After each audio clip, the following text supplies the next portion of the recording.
Hello, my name is Dante Renee, and welcome to the 10 Room Bizarro YouTube page where I talk about films that I believe need to be talked about more. Like tonight's film, this is 1980's Prisoner of Paradise as part of the 5 Films, 5 Years, Volume 1 Golden Age Erotica from Vinegar Syndrome, where they put 5 existing DVD titles on Blu ray. And this is one of them. There it is Prisoner of Paradise, directed by Bob Chin. And this is from 1980. This is 78 minutes. It stars John Holmes, Seika, Jade Wong, one of my favorites, Mai Lin, one of my favorites, and Gail Palmer.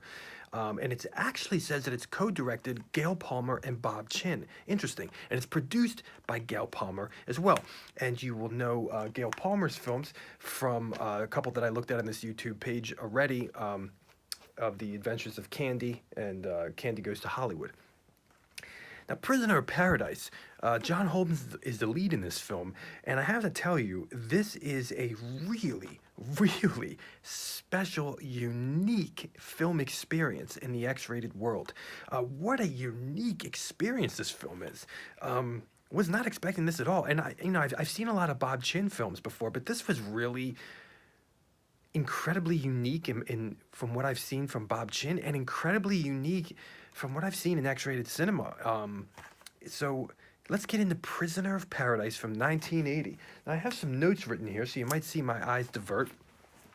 So let's get into this movie. Well, I got to tell you, first, we have kind of starting off this film, we have some 70s dramatic music, and kind of the opening sequence of this film is so dramatic and artistic and so not what you would expect within the X-rated world at all. Very cinematic in another world, though. In another world, not even sexploitation at all. It's just a total other world. We have beaches and islands and submarines and real war stock footage, explosions. And then sections of the opening credits have no music at all, just sections, montages of scenes. And I gotta tell you, Prisoner of Paradise is a film of very elaborate editing. And within that elaborate editing, what I mean is montages. This is a film of montages that plays with the existence of time and time span. And I just, this whole film's editing is really just the way that the scenes cut, the way they play with time, the way they play with flashbacks, the way there's a rhythm to the cuts, and there's a rhythm which makes montages, just like in the opening of this film. We also have some scary, tense music in this movie as well. We also have some funky music in here. Unbelievably beautiful shots in this film. What cinematography, as we see this film, kind of, distant shots, and then rocks, rocky cliffs, and the ocean rolling, and distant shots. And it's really spectacular. We have some 70s rock in this movie as well. We kind of go to kind of an Asian section, downtown city, or some Asian downtown city. We have romance in this film. It has a bit of a love story pervading through it. Some piano music with Asian vibes. What fusion in this movie involving the music in this film. What interesting fusions, taking Asian, mixing in with other things, like in this case, piano, as I said. This great scene with a draped bed involving Mai Lin actually playing kind of an Asian character. I've never really seen Mai Lin play an Asian character. She always just plays kind of just a regular, kind of American girl. Really intense sex scene at the beginning of the film with John Holmes and Mai Lin. Very intense, very believably romantic, and loving, yet very orgasmic, and just very intense. We have some dissolved edits between scene changes. Kind of dissolves are being used in the from going from frame to frame in this movie. A lot of focus and use of the tongue in the sex scenes in this film. The kind of the intensity of the tongue is shown in this film. We also have utilization, and I've said this before in my other video, my video for Hot and Saucy Pizza Girls, which was also done by Bob Chin. His use of just slight slow motion, just slight slow motion. There is such a power to just a little bit of slow motion. Not really, there's something, you just don't see it that much. And I saw it in Hot and Saucy Pizza Girls, and then I see it in here, and it's powerful in the sex scenes. We have some jazz exploitation, power music with Asian tinges to it as well. Something that you might even hear in like kind of like a blaxploitation film, the music. And this is a film that also has introspection, solitude, nature, being alone in nature, waterfalls, coconuts. It's almost like John Holmes is in Castaway. You know, I said that Hot and Saucy Pizza Girls was like pretty much my favorite acting and character for John Holmes. Well, Prisoner of Paradise is definitely another one, another favorite of mine with John Holmes. Really awesome character that he plays, and he is the lead in this film, and man does he hold it. It's almost like he's in, you know, the Tom Hanks film Castaway. I mean, there are sections of this film, you could almost call them, you know, different acts of the film. You know, you kind of have the beginning act of the film, and then all of a sudden it just takes this crazy left turn as we explore an island and the other inhabitants of this island. There is a real love in the film. There is a real dramatic element in the film, and there is a real kind of emotional core and mourning and loss, death, lost love. Very interesting, and this is also a war film. Bombs exploding, fire, war, real war footage that could be, you know, wow, it's disturbing. People really, you know, shooting other people, and you know, there's an intensity to the proceedings, to the dramatic proceedings of this film. You're really spending time on this island, and there are sections of this film where there's no dialogue because it's just one man alone. Very interesting. Really, the vibes of this film are just so unique within the X-rated world. So unique. And then all of a sudden, this is also a Nazi film. What?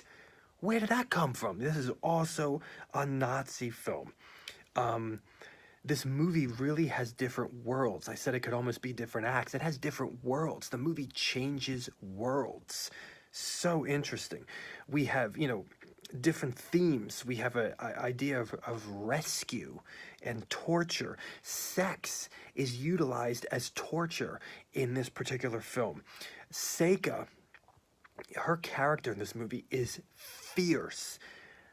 She's unbelievable in this film, and she never loses her fierceness. She never loses her intensity, and she has a German accent in this film, and it's 100% believable, even with her blonde hair, her like bleach blonde hair type of vibe. There's elements of this film that almost reminded me of the other Vinegar Syndrome distributed film that I looked at on this YouTube page called Cutthroats. There's sections of this film that reminded me of that. Then all of a sudden, a vinyl turntable is being utilized, and all of a sudden the music completely changes for an entire section of this film, and all you hear is orchestrated music. Sometimes it's tense, and then other times it sounds like real, more popular orchestrated classical pieces. And maybe something you would hear in kind of a Nazi film, you know? And as the Nazis are listening to their records. We have a handgun masturbation scene. We have women in this film who are the rapists. Yes. There's a sophistication to the orchestra music in this film. We have forcing sex amongst friends as torture. there is really a strong psychological element to the torture sex scenes in this film. Surprisingly dark, surprisingly twisted, surprisingly psychological. We have an interesting scene in this film where the character is, and actually I think it's done a couple times in this film, where kind of licking the thighs around the vagina, kind of just like licking the thighs for a while. Interestingly, John Holmes, the size of John Holmes' penis is part of the storyline in here as well at various moments. We have sex instructions from a Nazi leader, and that particular Nazi leader is actually quite hilarious in his, I mean, he's not like, oh, that he's played for laughs, although there are some kind of really darkly humorous probably laughs to be had in this film. That Nazi leader, he's just like, his idiosyncrasies might make you laugh. We have a point of view shot in this film from the ground up, looking at a character above. We kind of have this scene that is an Asian connection, fantasy, love, sex scene. That's all I'm going to say about that. And there's a tie between Mai Lin and Jade Wong. Now, Mai Lin and Jade Wong were utilized in some Carlos Tobalina films, so it was really great to see him in a Bob Chin film. And Jade Wong really looks different in this film. A wig, short hair, cap, military, very interesting. We have some real kind of rock electric guitar music in this film, and then, you know, kind of mixing with Asian jazz fusion. As I said before, really, really cool, mixing that Asian jazz fusion, rock and funk in this stew being mixed together. Really, really cool stuff. We have guns and twists and violence. The closing credits of this film, Prisoner of Paradise, have an added kind of visibly narrated storyline to conclude the film as well. Very interesting. And, you know, Prisoner of Paradise is a movie where you kind of have that sex scene at the beginning, but then there's a long period of time without anything sexual at all. And actually, as a whole, I mean, then it starts to pick up, but it's mostly in the torture realm. And but as a whole, there is a lot of screen time in the film that doesn't have sex scenes, or, you know, in comparison to a typical X-rated film. So very unique, very, very unique.